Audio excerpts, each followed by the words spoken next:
अब देखो वही हुआ जो सोचा था, क्योंकि बांग्लादेश में एस जयशंकर गए थे और उस बीच उनकी एक व्यक्ति से मुलाकात हुई थी और उस बीच जो बांग्लादेश के प्रति भारत की संवेदनशीलता है उसको गहराई मिली थी, उसको एक नया आयाम मिला था। लेकिन अब बांग्लादेश की तरफ से जो मैसेज आया है वो हमें ज़रूरी बन जाता है जानना, क्योंकि माइनॉरिटी वर्ग भी बांग्लादेश में परेशान है और उसको लेकर जो मैसेज आया है वो हमें सुनना चाहिए। बहुत कुछ चल रहा है इस वक्त जियो पॉलिटिक्स में, आइए जानते हैं क्या है पूरा मामला।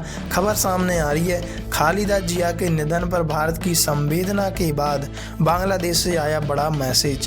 पीएम मोदी जयशंकर को कहा धन्यवाद। बीएनपी की एक पार्टी है जिनकी खालिदा जिया बेगम एक लीडर हैं, उनके निधन पर भारत की ओर से संवेदना के बाद एस जयशंकर वहां गए थे। विदेश मंत्री एस जयशंकर ने तारिक रहमान को पीएम मोदी का एक निजी पत्र सौंपा। इस पत्र में पीएम मोदी ने खालिदा जिया को दृढ़ संकल्प और मजबूत विश्वास वाली नेता बताया था।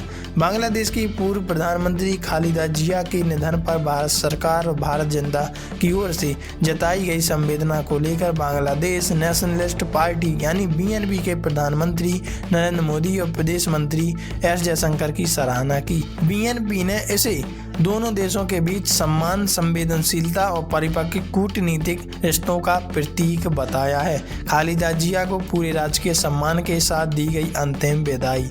ढाका में खालिदा जिया को पूरी राजकीय सम्मान के साथ बुधवार 31 दिसंबर 2025 को अंतिम विदाई दी गई। हजारों लोगों ने देश की सबसे प्रभावशाली राजनीतिक हस्तियों में से एक रही जिया को भावभीनी श्रद्धांजलि दी। उन्हें उनके पति और बांग्लादेश के पूर्व राष्ट्रपति जियाउर रहमान के बगल में पारिवारिक समाधि स्थल पर दफनाया गया। अंतिम संस्कार में भारत का प्रतिनिधित्व।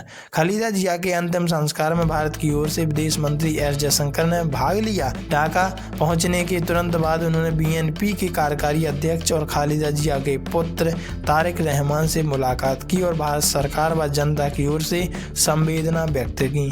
पीएम मोदी का निजी पत्र सौंपा। पीएम मोदी ने जो निजी पत्र दिया था उन्हें देने के लिए एस जयशंकर को उन्होंने वो दिया। विदेश मंत्री एस जयशंकर ने तारिक रहमान को प्रधानमंत्री नरेंद्र मोदी का एक निजी पत्र सौंपा। इस पत्र में पीएम मोदी ने खालिदा जिया को दृढ़ संकल्प और मजबूत विश्वास वाली नेता बताया और बांग्लादेश के विकास तथा भारत बांग्लादेश संबंधों को मजबूत करने में उनके योगदान को याद किया। उन्होंने जून 2025 में ढाका में हुई अपनी मुलाकात का भी उल्लेख किया।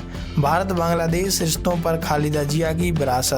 डॉक्टर एस जयशंकर ने कहा कि खालिदा जिया की राजनीतिक विरासत आने वाले समय में भी भारत बांग्लादेश संबंधों को प्रभावित करती रहेगी। उन्होंने कहा कि जिया की सोच और मूल्यों ने दशकों तक दोनों देशों के द्विपक्षीय रिश्तों को आकार देने में भूमिका निभाई। दोनों देशों के रिश्तों में नए अध्याय की उम्मीद।